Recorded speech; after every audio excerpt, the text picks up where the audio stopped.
મિષ્ટીબેન, આજે આપણે કયો દિવસ ઉજવો? યોગ દિવસ ઉજવો. તો તને આપણે 2 યોગ શીખ્યા હતા, એ યાદ છે?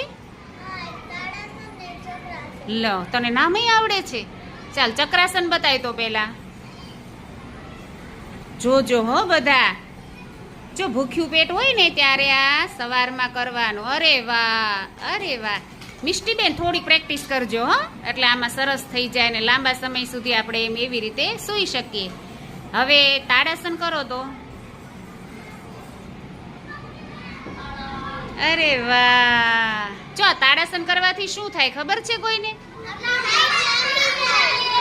હાઈટ લાંબી થાય. કોને કોને હાઈટ લાંબી કરવી છે? એટલે લાંબા હોય એમ ન કરવાની હોય. જે નાના નાના નીચા હોય ને એને હાઈટ લાંબી કરવા માટે રોજ 5 વાર તાડાસન કરવાનું. ઓકે.